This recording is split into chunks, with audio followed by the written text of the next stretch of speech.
A billionaire pulled on a dead man's coat, rubbed ash into his hair, and walked into the most exclusive steakhouse in the city, not to eat, but to find out what his own name had become behind closed doors.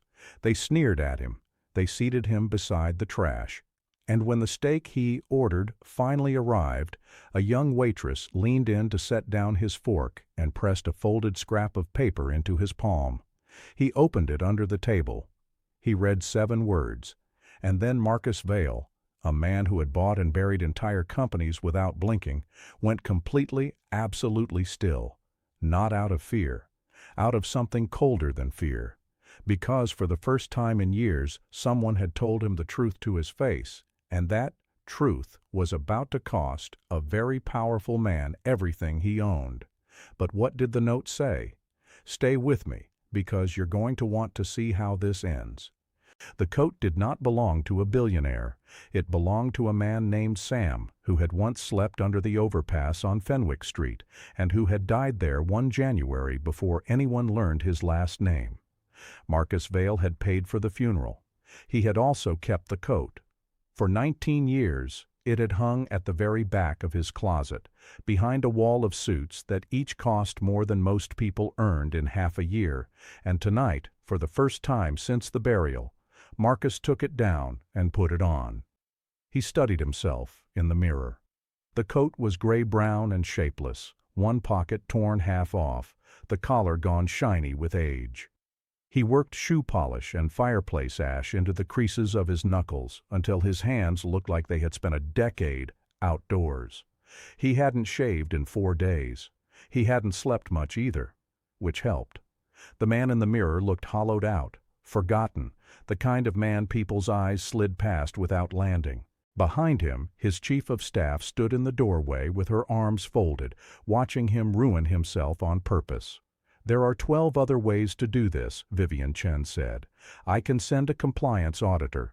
I can send a mystery diner with a hidden camera and a checklist.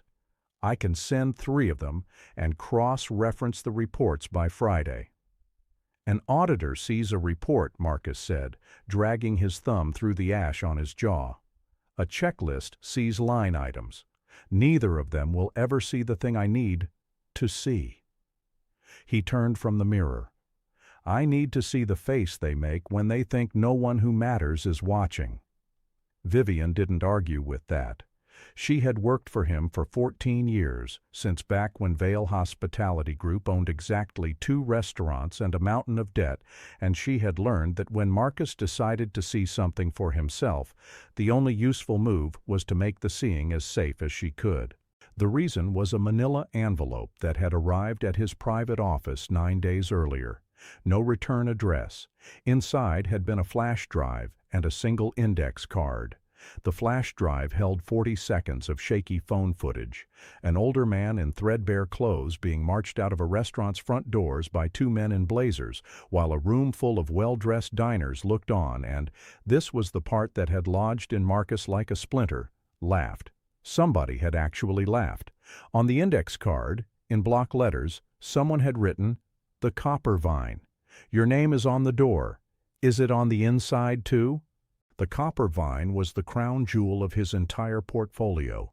It was the location he trotted out for magazine photographers. It was where he took investors. It had the highest ticket average and the longest wait list of any restaurant he owned, and its reviews were immaculate. Glowing, gushing, 5 stars stacked like firewood. On paper, it was perfect. Marcus had built an empire on distrusting anything that looked perfect on paper. You'll have the open line the whole time, Vivian said. 1 tap, and the team comes in. Legal's already read into it. I'll be across the street with the car running. Marcus slid his watch off his wrist and set it on the dresser. $200,000, cool against the polished wood. Beside it went his phone. He kept only one thing on him. A slim burner sewn into a pocket cut into the lining of Sam's coat, running a silent open call to Vivian's line and recording every second. At the door, Vivian tried once more. Marcus, take one of the security guys inside. Just one. He can sit at the bar. He stopped, and the old scar tightened across the back of his left hand the way it always did when the past reached forward to touch him. A pale, ropey line of it, running from wrist to knuckle. 21 years old, that scar. He had gotten it the night a restaurant manager decided a hungry teenager was a thief. "Nobody sat at the bar for me," he said quietly. "That's exactly why I have to go in alone." Vivian let him go. The Copper Vine at 8 on a Friday night was a machine built to make wealthy people feel wealthier. Amber light poured down from fixtures shaped like falling leaves. The tables wore linen so white it seemed to glow. There was the low music of forks on porcelain and the particular hush of a room where everyone has agreed to pretend they are more interesting than they are. The air smelled of char and butter and cologne, applied with confidence. Maya Ellison had waited these tables for 2 years and 8 months, and she could read the whole room in the time it took to cross it with a water pitcher. She was 26, quick on her feet, quicker with her eyes. She had grown up reading rooms, reading her mother's shift schedule to know if there'd be dinner, reading the faces of landlords, reading the difference between a customer who would tip her rent and a customer who would run her legs off and leave $4 on 80. It wasn't a talent. It was scar tissue. When you grow up on the thin edge of everything, you learn to see the shape of trouble before it turns to face you. Her feet had ached since 2 in the afternoon. Her little sister Nia was home with a cough that wouldn't quit, and the urgent care visit last week had put a number on the kitchen counter that Maya had not yet figured out how to make disappear. She was carrying a lot tonight. The way she carried a lot most nights. She moved through it. She smiled at table 9. She refilled table 4. She kept the machine running. And then the front door opened and a homeless man walked in, and Maya went still. Not because of him, but because of the way the whole room flinched. He was ragged, that much was plain. Torn gray coat, ash in his hair, a beard going every direction. But Maya's eyes weren't on the coat. They were on the man inside it, and something about him refused to match. His back was too straight. He didn't shrink the way people shrink when they've spent real time being unwanted. His gaze moved across the dining room, slow and level, cataloging it, and his eyes were clear and dark and awake in a way that stopped her cold for half a second. Those, she thought, are not the eyes of a beaten man. Those are the eyes of a man doing arithmetic. The hostess froze mid-smile. A guy in a blazer near the door, one of the floor supervisors, started drifting over with his hand already moving toward the radio, clipped at his hip. And before any of it could resolve, Preston Hale came gliding across the floor like oil across water. Preston had managed the Copper Vine for 6 years. He was handsome in a polished, forgettable way, and he wore his authority like a tailored jacket. It fit him too well, and he never took it off. To the men in good suits, he was warmth itself. To the busboys and the dishwashers, when the good suits weren't looking, he was something else entirely, and Maya had watched that something else more times than she could count. "Sir," Preston's voice was smooth as the marble underfoot. "I think you may have wandered in somewhere that isn't quite the right fit for you this evening." The man in the gray coat didn't so much as blink. He reached into an inner pocket and drew out a fold of cash. Hundreds, a thick one, more than Maya cleared in 3 weeks, and set it lightly on the hostess stand. "Table for 1, he said. "The dry-aged ribeye, medium rare, and I'll settle up front so nobody has to worry about me leaving without paying." The room seemed to inhale. Preston's smile flickered like a bad bulb. Maya could see the war behind his eyes, the pure animal disgust colliding with the one iron rule of the whole business. You do not turn away money. Greed won the way it always won with Preston. But it won ugly. "Of course," he said through his teeth. "Right this way." He walked the man to the single worst table in the house. It was tucked into the dead corner where the service hallway met the swinging kitchen doors. Nobody requested. A table they used specifically for guests they wanted to make uncomfortable enough to leave on their own. The doors banged. The bus tubs clattered 10 feet away. A draft of dishwater and hot oil rolled through every time a runner pushed past. The man sat without a word of complaint, folded his ruined hands on the white linen, and looked perfectly, impossibly at ease. Preston turned, scanned his floor, and found Maya. His smile came back, and this time it had teeth in it. "You," he said, "you're always going on about treating people right. Here's your big moment. Table 21 is yours." It was a punishment, and they both knew it. Maya took the water pitcher, crossed the floor, and poured his glass without meeting his eyes. But when she set it down, she felt him looking at her. Not the way men usually looked at a waitress, but carefully, like he was reading her the same way she read everyone. She glanced up on instinct. Their eyes caught. And in that single half-second something passed between them that Maya had no name for. Recognition, maybe. A current. She looked away first, and her skin was still prickling as she walked off, because she was now completely certain of one thing. Whoever this man was, he was not what he was pretending to be. Back in the kitchen, Preston pulled his lead-line cook off the grill and steered him toward the walk-in cooler, into the one blind spot the cameras didn't reach. Miguel Santos was 31 and one of the best cooks in the building, quick and clean and calm under a full ticket rail. He had a wife 8 months pregnant at home and a folder of hospital pre-bills he hadn't shown her because he didn't want her worrying on top of everything else. He needed this job the way you need a rope when you're already over the edge. "The ribeye for the bum in the corner," Preston said, keeping his voice under the roar of the vent hoods. "Pull the one that came back on 19 last night." The send back. Miguel's stomach dropped. The one that sat on the pass for 2 hours before somebody stuck it back in the cooler? "Chef, that thing's gone. I'd throw that out." "So throw it out. Into 'em." Preston smiled thinly. "Sear it hard. Sauce it heavy. Plate it pretty. He won't know the difference. Man probably eats out of dumpsters. This'll be the finest meal of his miserable life. And if he gets sick? Then a homeless guy got a stomachache. Who's the health board going to believe, a 5-star restaurant or a man who walked in smelling like an alley?" Preston stepped closer, and his voice dropped into the register he saved for the people he owned. "You remember that case of Barolo that walked out the back door last month? The one I decided not to put on your record? He let it hang there in the cold air.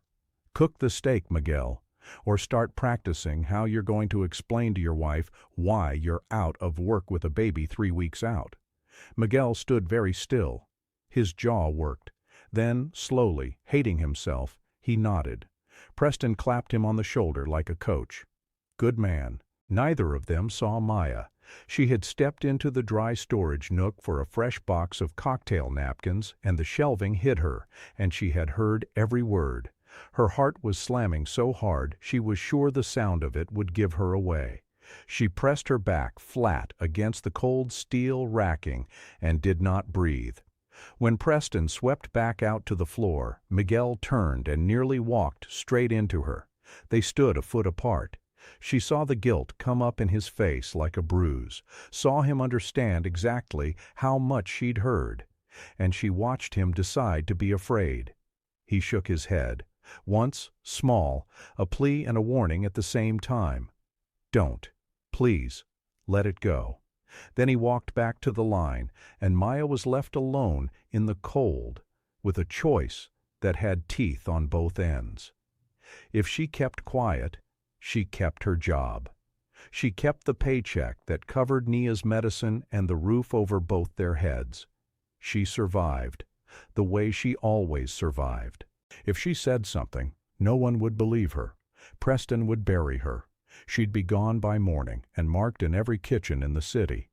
But if she did nothing, that man was going to eat something meant to make him sick, and something about the way he'd looked at her told her he had already been on the wrong end of cruelty far too many times before. Maya walked back onto the floor on legs that didn't feel like hers. She made herself think it through, because panic was a luxury she couldn't afford. Warning him out loud was impossible. She looked up, and there they were. The little black domes studding the ceiling, 6 over the dining room, 2 more by the door. Preston watched that footage every single night, hunting for a reason to cut somebody's hours. He'd fired a busboy last spring over a 4-minute break. Whatever she did, the cameras would see it, and Preston would see the cameras. Unless there was exactly one room in the building without an eye in the ceiling, the staff restroom down the service hall. The owner had refused to put a camera in there, privacy law, and Preston had grumbled about it for a year. That was where she could write something down, small enough to vanish in the fold of her hand. She started toward the hall. She got 3 steps. You've been on your feet a lot, but somehow nothing's getting done. Preston materialized at her elbow, close enough that she caught the sharp, expensive bite of his cologne. His voice was pleasant. It was always pleasant right before it wasn't. You keep looking at my special guest. Just making sure his table's set, Maya said, keeping her face smooth. He doesn't need anything. Preston's eyes flicked to the corner table and back. He's going to eat. He's going to feel out of place, and he's going to leave. That's the whole show. You're not going to complicate it, are you, Maya? You've got a lot riding on this job. Little sister at home, isn't it? Ice went down her spine. He knew exactly where to press. No problem, she said. Good. The smile didn't reach his eyes. It never did.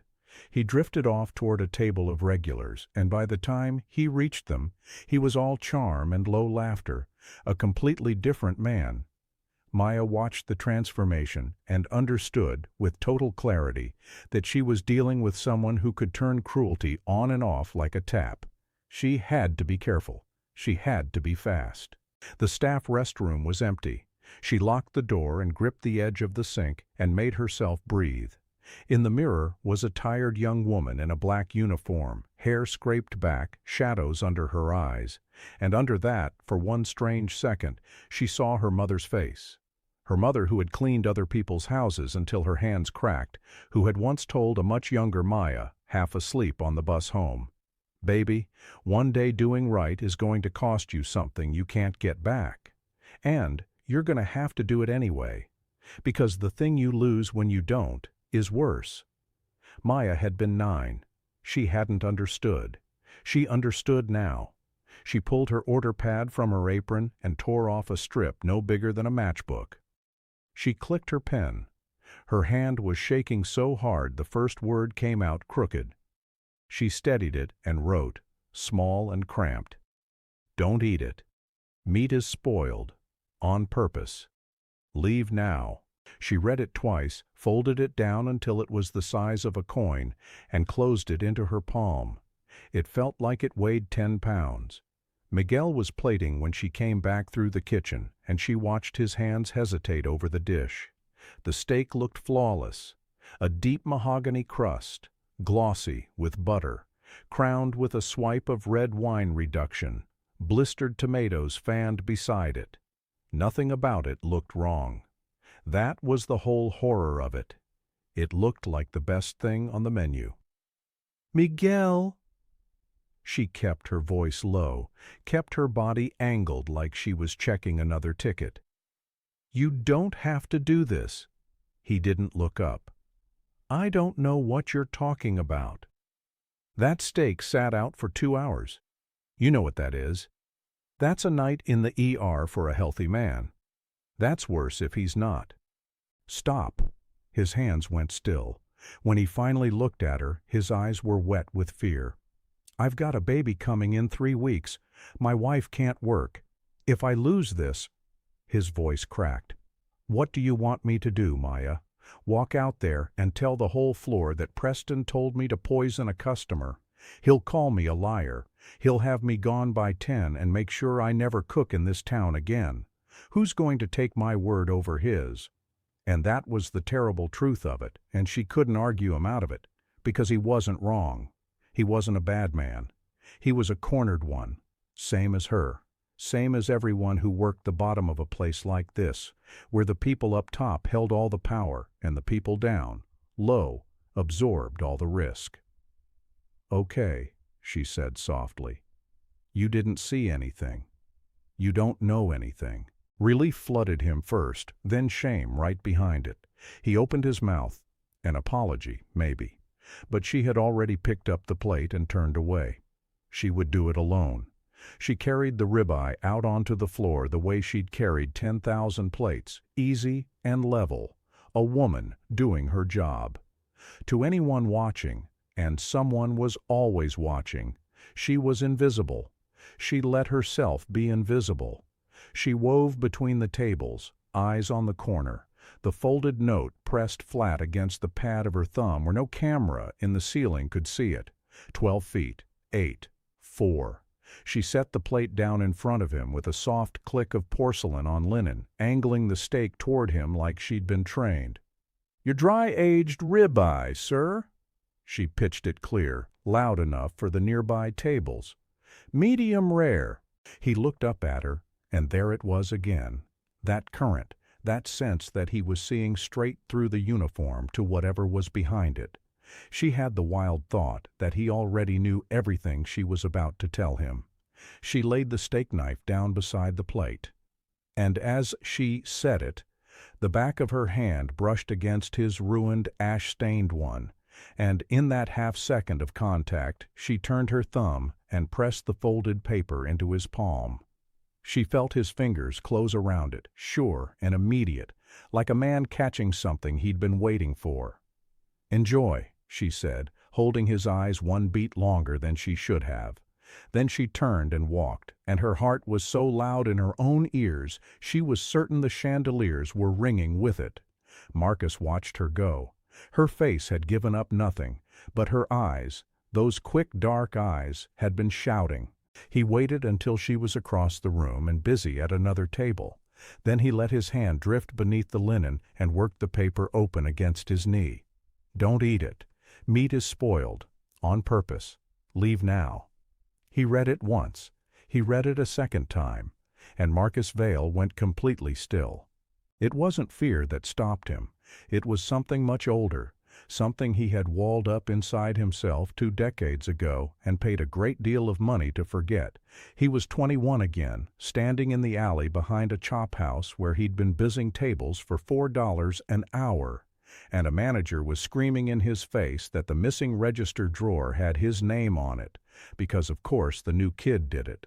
The poor kid. The kid with the wrong last name. He remembered being marched out the back. He remembered the man grabbing his hand and slamming it in the heavy service door, just to remember me by, and the white line of pain and the laughter from the line cooks watching through the screen. He remembered no one, not one single person in that kitchen, saying he didn't do it.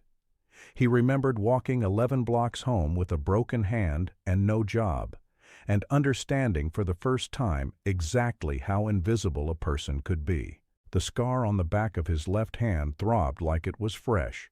He had built everything, every restaurant, every location, every acre of white linen, to be the opposite of that alley. Every person who walks through my door gets treated like a human being.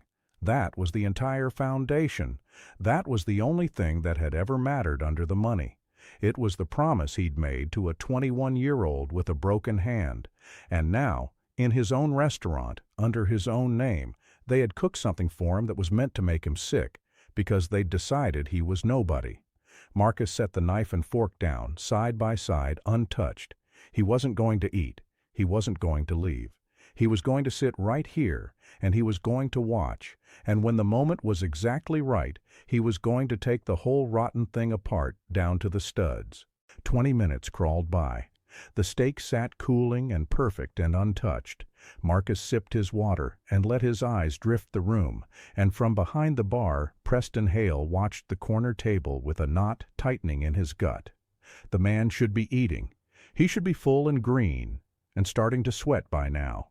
Instead, he sat there like a stone, calm, unhurried, like a man waiting on a train he knew was coming. Preston smoothed his tie and walked over. Service smile locked in place. "Everything to your liking, sir? You've hardly touched it." The man looked up. There was something in his eyes that turned Preston's smile brittle. a flat, patient attention that made Preston feel, absurdly, like he was the one being assessed. "I'm enjoying the atmosphere," the man said. "I see." Preston's jaw tightened. "If there's any issue with the food, I'd be glad to have the kitchen prepare something fresh. The food looks perfect." The man held his gaze without a flicker. "I'm just taking my time." Something was wrong. Preston could feel it crawling up the back of his neck, the same instinct that had kept him one step ahead of trouble his whole career. This man was not behaving the way the powerless behave. He was too still, too certain.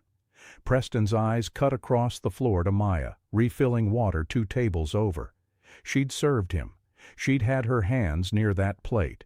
If she'd said something, he'd deal with her. Right now he had to deal with the corner. "Do let me know if you need anything," Preston said, and walked off with his mind sprinting. The longer that man sat there whole and healthy, the more this could unravel.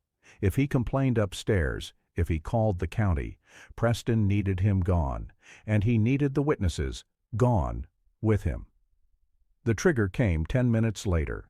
A woman 2 tables down, dripping in gold, waved him over with a flick of manicured fingers. "This is unacceptable," she hissed. "We are paying a fortune to sit next to D."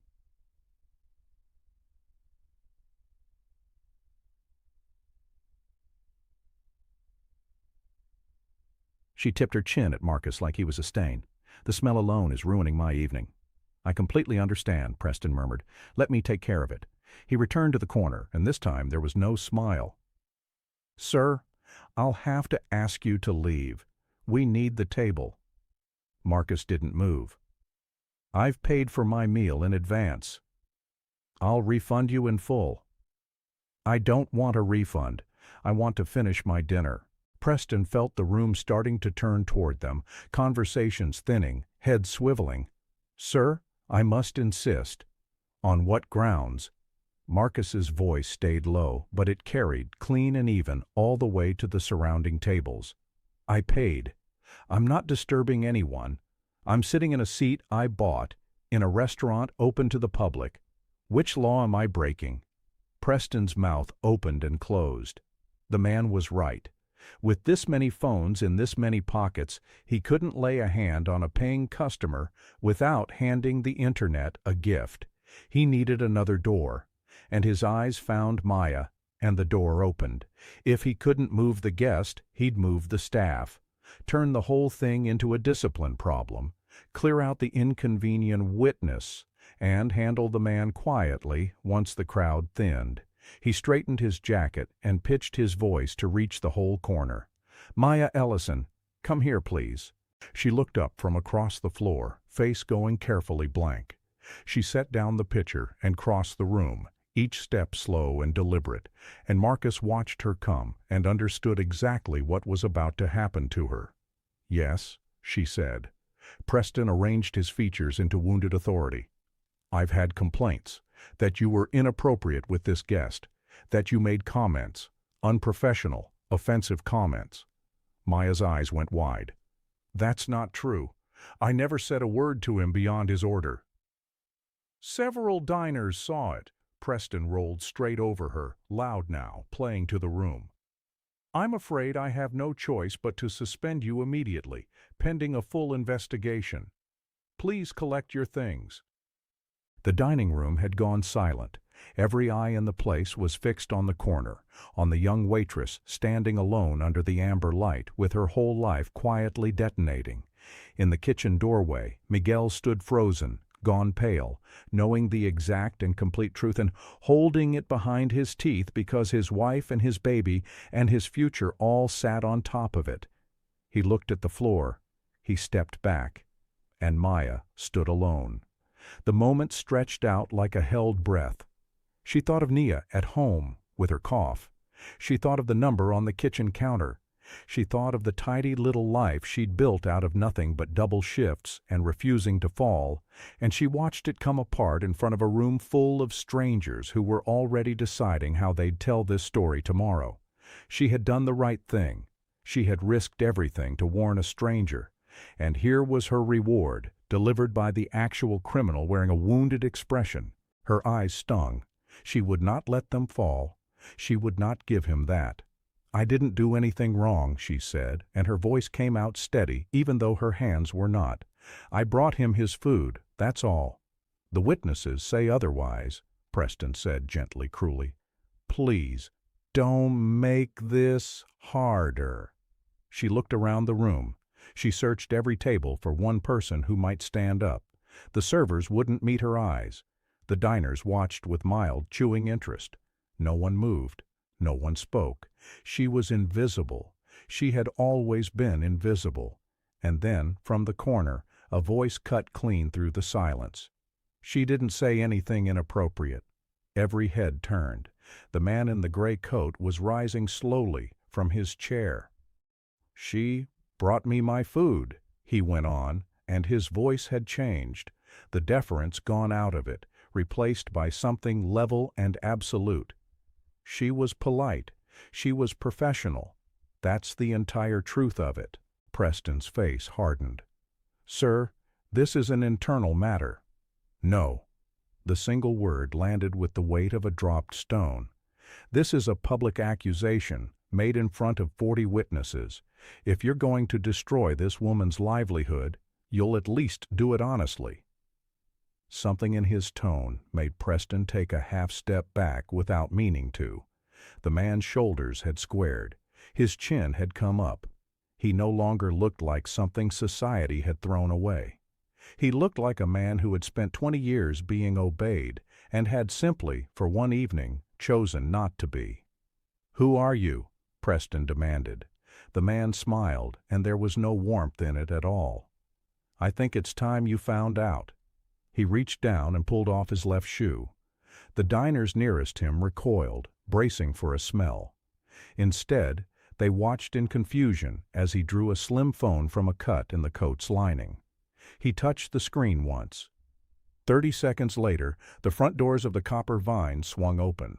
Vivian Chen came through first, heels striking the marble like a countdown. She wore charcoal, sharp as a blade, her face arctic and unbothered. Behind her came 2 attorneys with briefcases and 3 members of a private security team who had been sitting in a black SUV across the street, listening to the whole thing on the open line. The dining room went dead quiet. Vivian crossed to the corner, stopped at Marcus's side, and turned to the room. "Ladies and gentlemen, apologies for the interruption." Her voice sliced through the hush. "Allow me to introduce Marcus Vale, founder and owner of Vale Hospitality Group and of this restaurant." A gasp went through the room like a draft. The gold-draped woman who'd complained went the color of the tablecloth, one hand flying to her mouth. Her husband stared at Marcus and did visible math on the social wreckage. Preston Hale stood frozen, all the blood draining out of his face, his mouth opening on nothing. Marcus stepped forward. Even in a dead man's coat, even with ash in his beard, he wore the room now. The disguise didn't matter anymore. Everyone could see it. The presence of a man who had built something enormous out of a broken hand and a promise. "I've been recording all night," he said. We're holding up the phone. Every word, including a very educational conversation that happened in that kitchen about 40 minutes ago. I don't know what you're talking about," Preston managed. "No?" Marcus nodded toward the untouched plate. "Then explain that steak, the one you ordered your line cook to make from meat that sat out for 2 hours and got refrozen. The one you told him no one would believe a homeless man about." The room broke into a wave of disgusted murmuring. 2 tables shoved their own plates away. "That's a lie," Preston said, his voice climbing. "That's slander. I never—" Marcus turned toward the kitchen doorway, where Miguel stood ashen and rooted to the tile. "Miguel Santos," he said, "you've got a choice right now. You can tell them what happened, or I can play the recording and let this whole room hear your voice agreeing to it." Miguel didn't move. His eyes darted between Marcus and Preston, trapped. Sweat stood on his forehead. "Think about your wife," Marcus said, and his voice gentled. "Think about your kid. You've got 3 weeks. Do you want to be the man who stood in a doorway and let this happen, or the one who finally didn't? The seconds stretched. Miguel looked at Maya, standing alone in the middle of the floor, her name dragged through the mud, her career in pieces, all because she'd chosen to warn a stranger instead of protecting herself. She had been braver than him. She'd risked it all while he hid behind the line. Miguel stepped forward. His voice broke on the first word. Preston told me to use the sendback, the steak that came off table 19 and sat out 2 hours before we put it back in the cooler. He swallowed. He said no one would believe a homeless guy if he got sick. He said it'd teach him a lesson for walking in here. The room detonated. Diners shouted. Somebody was already filming. The security team moved smoothly to cover the exits. Preston backed away, hands up. He's lying. This is all a setup. I've given 6 years to this place. I would never. The recording doesn't lie, Marcus said, and neither do the books my team's been in for the last 9 days. He let that settle. Falsified inventory, comped tables that were never comped, a wine account that's been bleeding for 2 years. Did you really think no one would ever come look? And there it went, the last of Preston's mask sliding right off. The smooth, handsome manager was gone, and what was underneath was small and cornered and afraid. He turned to run. He got 3 feet before the security team had him, calm and unhurried, holding him while he thrashed and swore. "You can't do this to me," Preston screamed. "Do you know who I'll sue. I'll bury you." Marcus crossed the floor and stopped in front of him, close.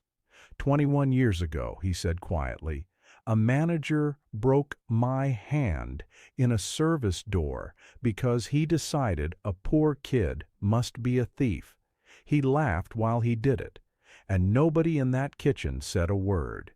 He lifted his scarred left hand into the light between them.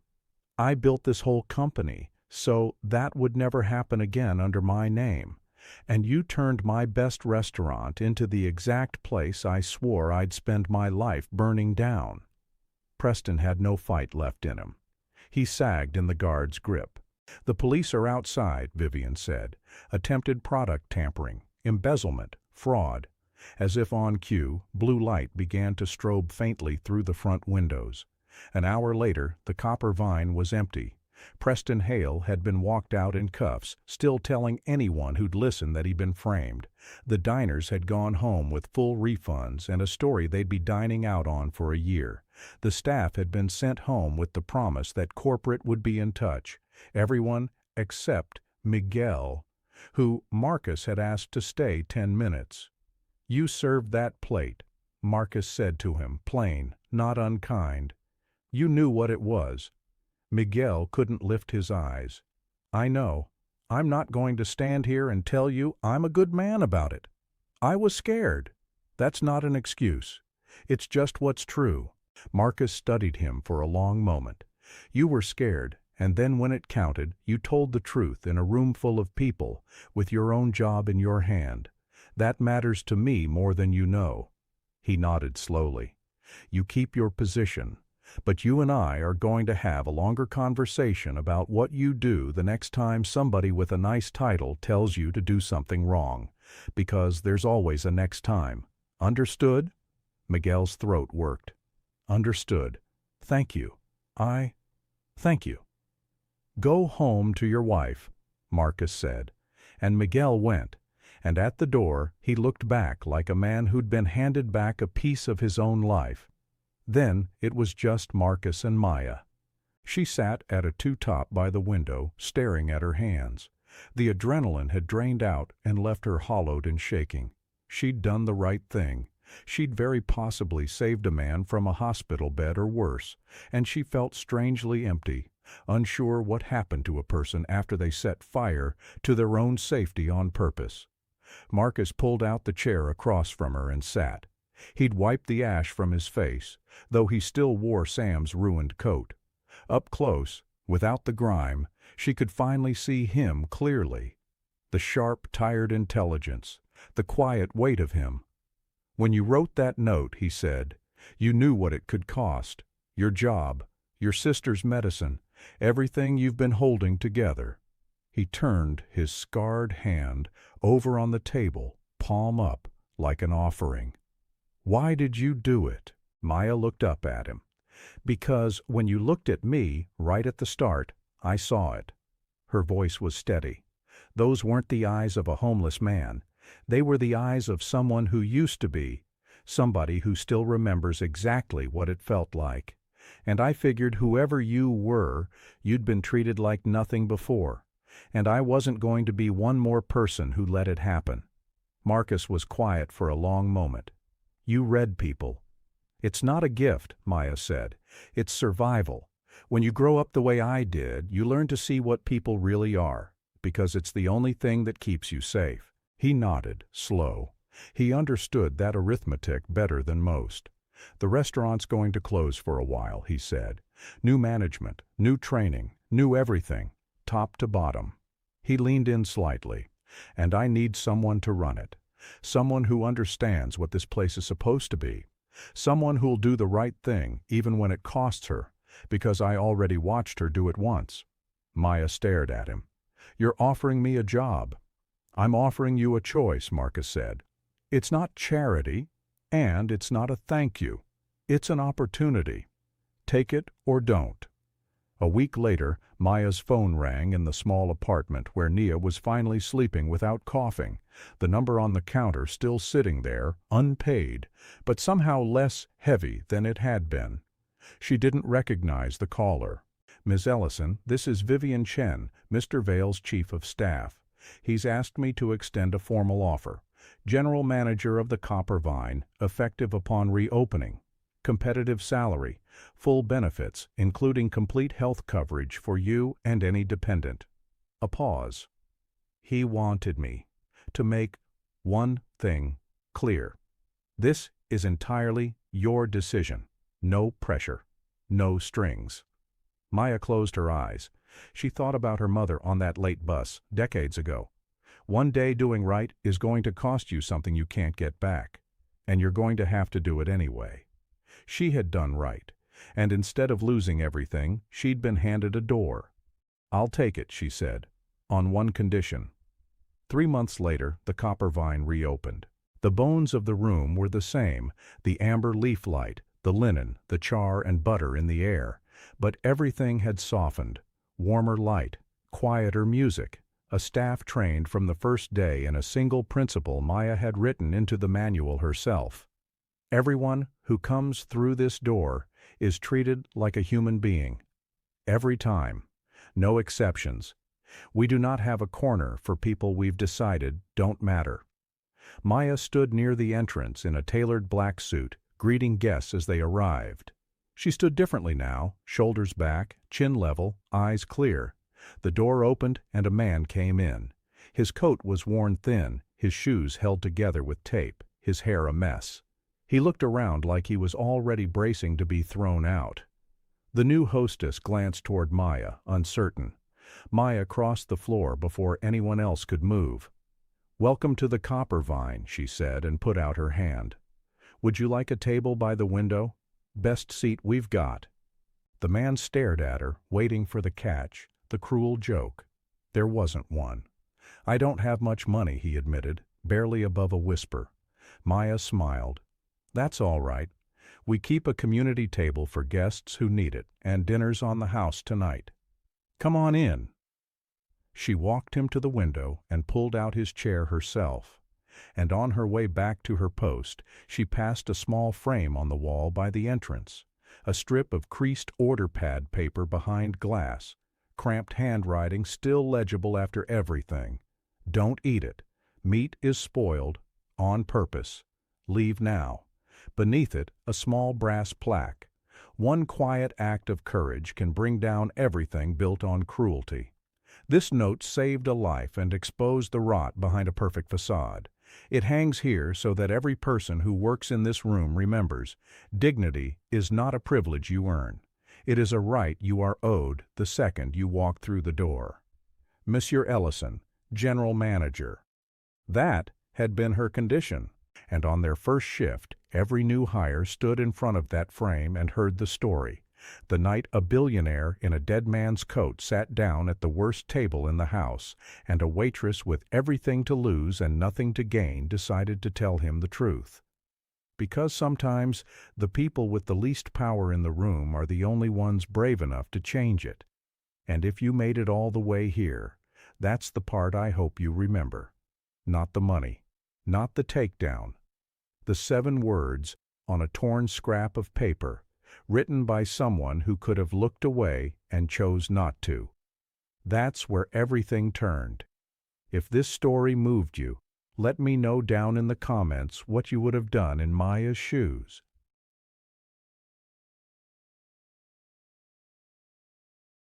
And stick around, because the next one's even better.